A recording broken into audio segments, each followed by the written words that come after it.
Olá, senhores, senhoras, amigos todos. Vamos, nesse momento, falar alguma coisa sobre o ensino de ciências no Brasil, neste seminário, nesse ciclo de estudos sobre ciências da Academia de Letras, Artes e Ciências do Lions. Em primeiro lugar, sou Olavo Divino Vieira, sou membro da academia.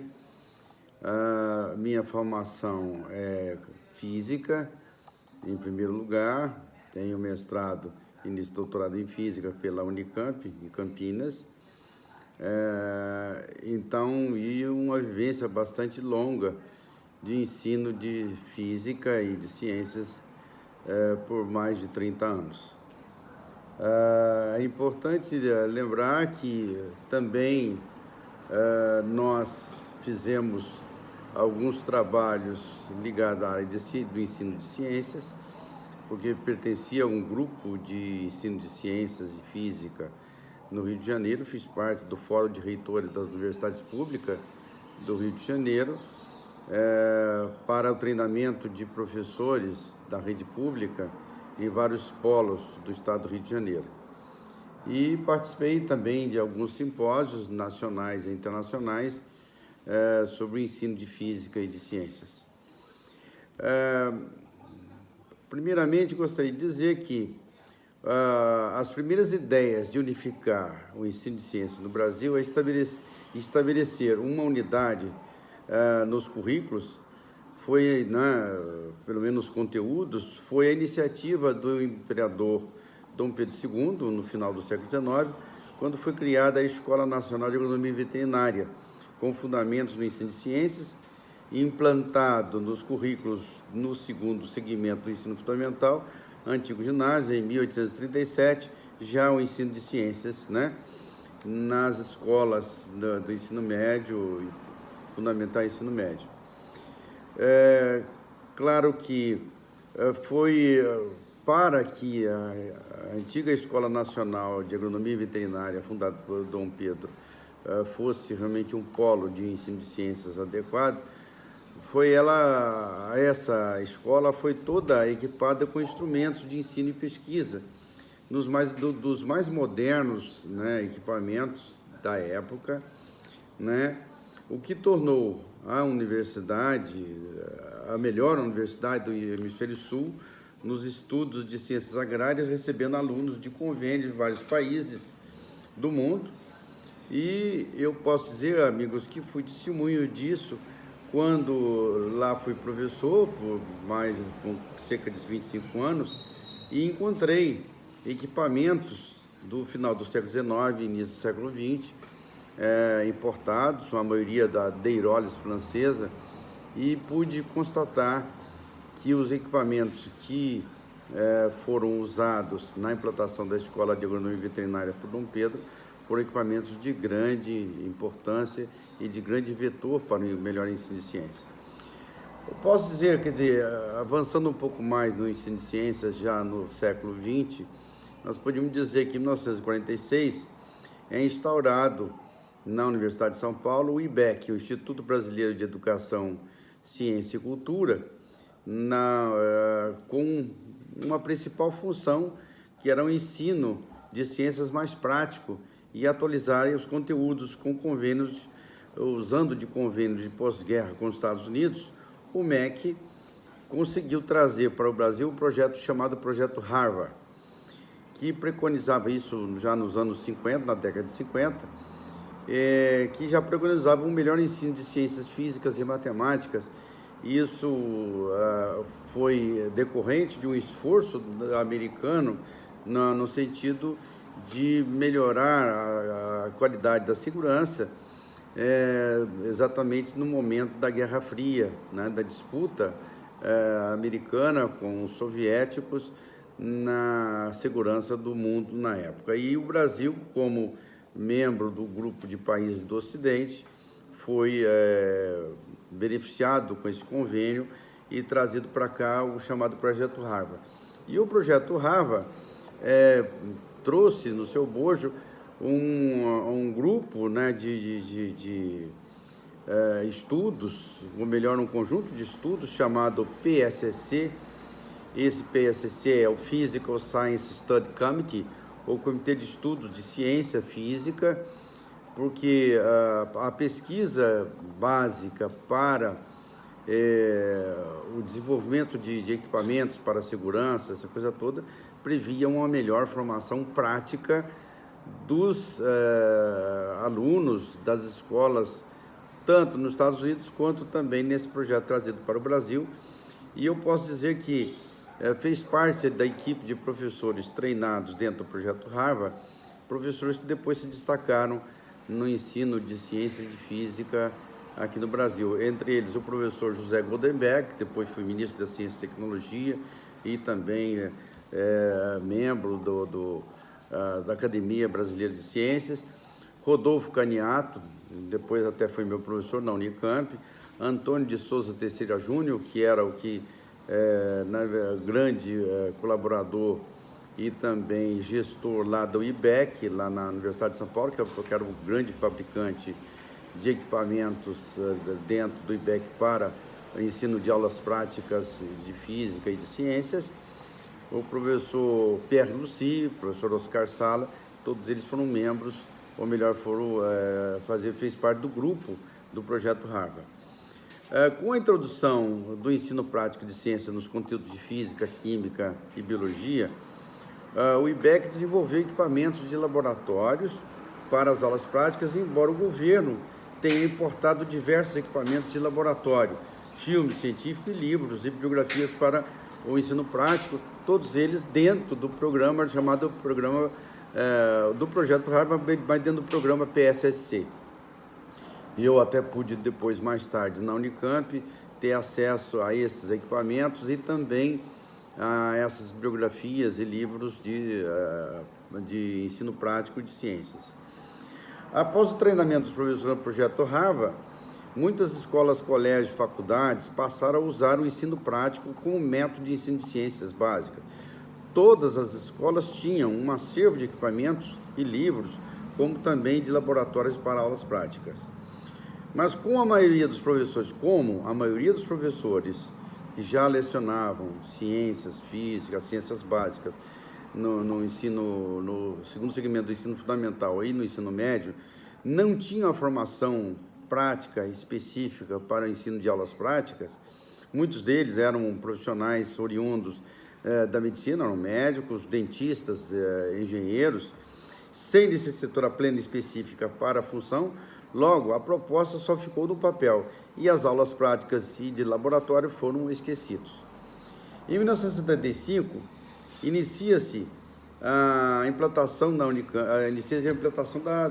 Universidade de Campinas, da Unicamp, seguindo o modelo americano de acordo já dentro do acordo já chamado MAC-USAID, né, ou USAID, que era uma ajuda americana no ensino, preconizado através de um convênio, um acordo com o MEC, da época já do governo militar, o que privilegiava o ensino principalmente a ideia era ensino e pesquisa, buscando que professores e pesquisadores brasileiros e estrangeiros foram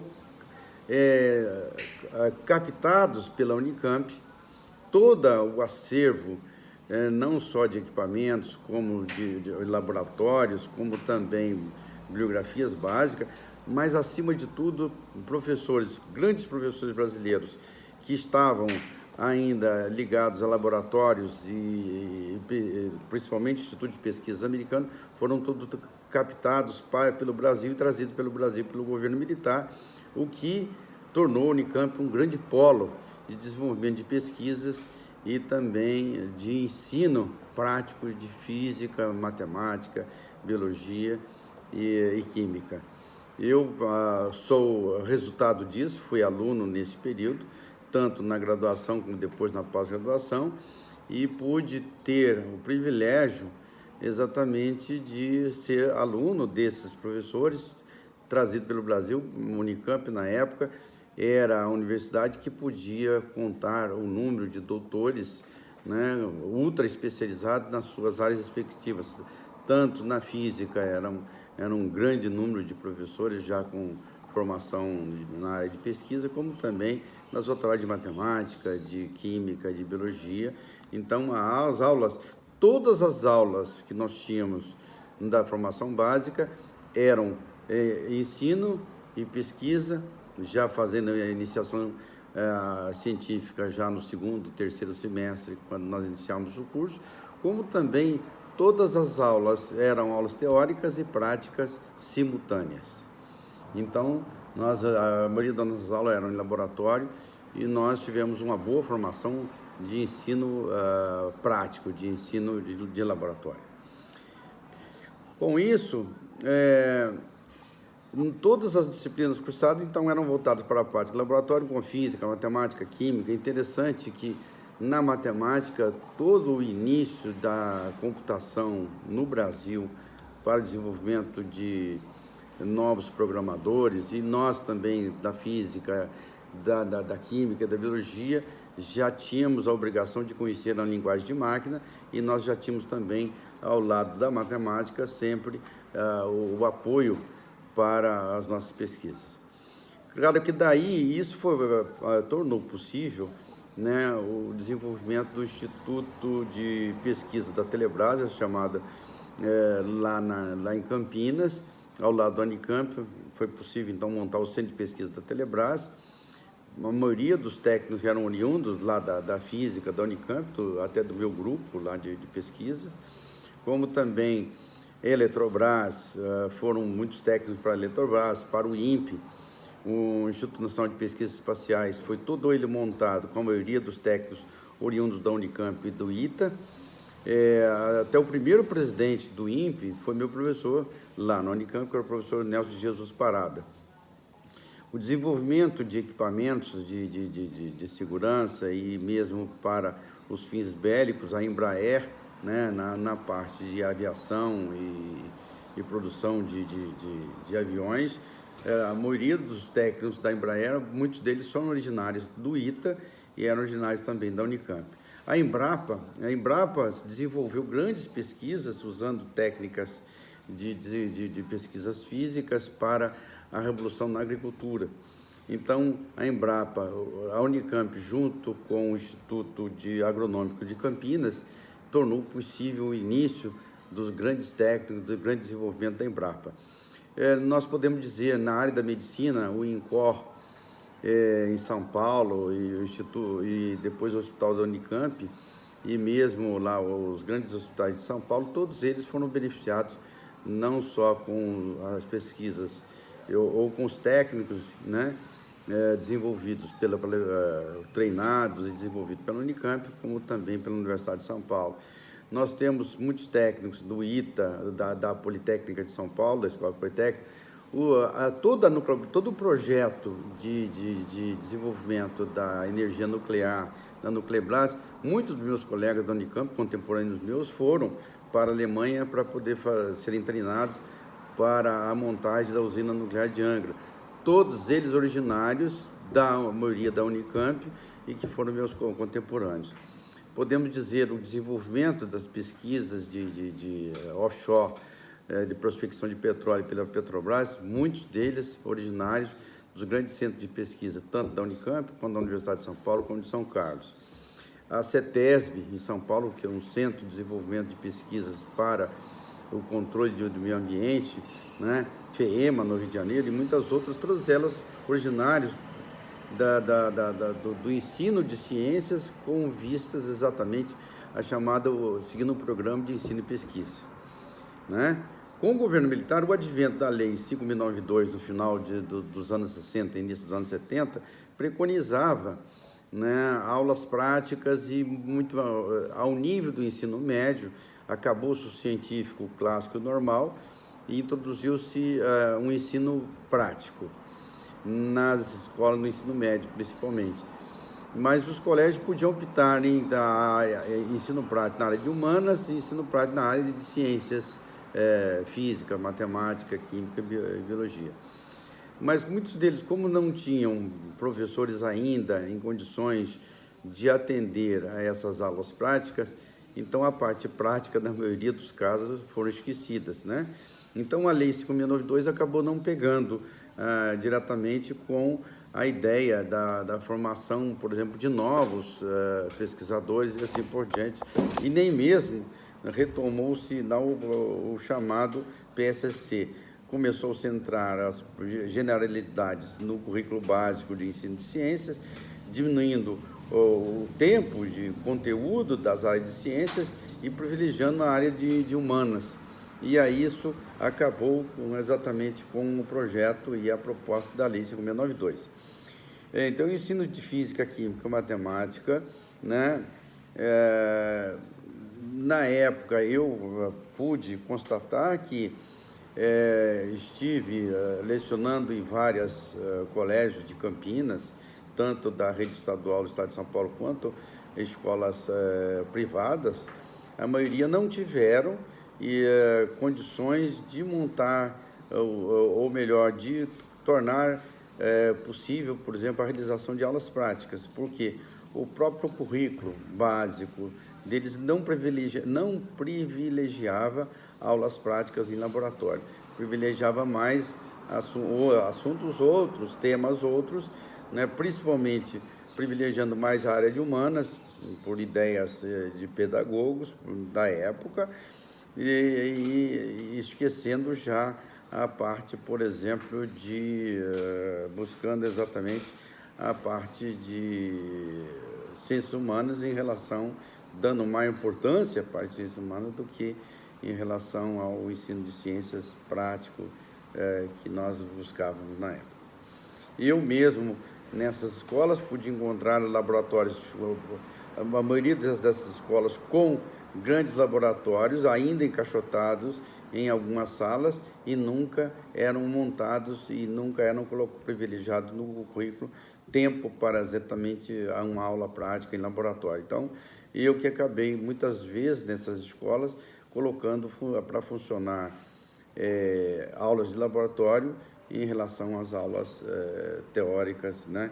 E a física passou, na verdade, o ensino de física, de matemática, de química, de biologia, passou a ser uma aula de cuspigismo, uma aula teórica, mas nunca uma aula prática. Então, acabamos sempre perdendo cada vez mais, né, um melhor ensino de ciências na nossa época.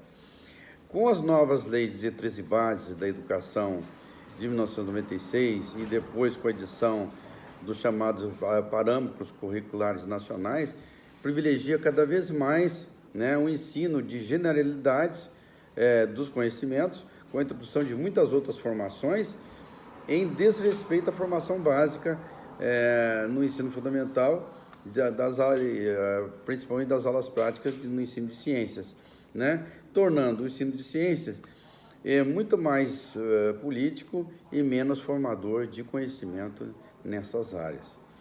Os professores, como são mal remunerados, sem muito reconhecimento, refletiu na menor escolha de carreiras pelos jovens promissores, incluindo na menor procura por esses cursos do ensino superior.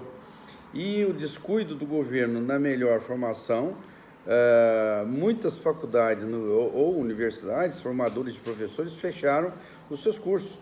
Quando os mantém com desinteresse, e esses profissionais são mal formados, refletindo em sala de aula, né, tornando o ensino de ciências desinteressante, estressante e não formando ninguém, né, nesse ciclo vicioso.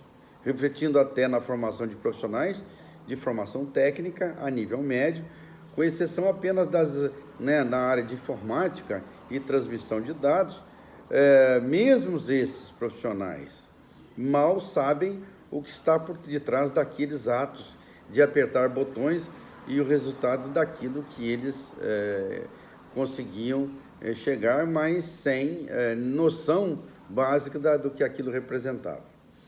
Encontramos na literatura muitos trabalhos hoje falando sobre ensino de ciências básicas no Brasil, mas a maioria deles traz o ponto de vista de pedagogos. Muitos deles, se não a maioria, não tiveram uma formação básica boa, com aulas práticas e propostas de ensino e pesquisa, como antes, e suas críticas se colocam sempre contra a visão tecnicista. Muitos não enxergam a necessidade de professores com formação prática e vivência tecnicista, pois a maioria das escolas técnicas para formar profissionais para a indústria e desenvolvimento tecnológico não encontram professores com essa formação. Com isso, voltamos à estaca zero dos anos 60, né? Os institutos de pesquisa têm encontrado dificuldades para encontrar pesquisadores para desenvolvimento de novas tecnologias, devido à dificuldade na formação básica desses profissionais. De tudo, podemos concluir que hoje temos pessoas com muitos títulos atestando sua formação específica, mas no fundo sua formação básica é muito pequena ou quase nenhuma, né? Principalmente na sua formação básica, com conhecimento de ciências, né? Ciências básicas, com conhecimento de matemática, com conhecimento, por exemplo, de os conteúdos básicos de física, química e biologia. É isso, meus amigos, que gostaríamos de pontuar sobre o ensino de ciências no atual modelo da educação brasileira. Obrigado, espero que isso tenha contribuído a todos, né, um melhor esclarecimento desta vivência que tivemos ao longo de nossa vida enquanto professor nessa área, e que nós pudemos constatar in loco estas realidades. Era isso, meus amigos. Muito obrigado.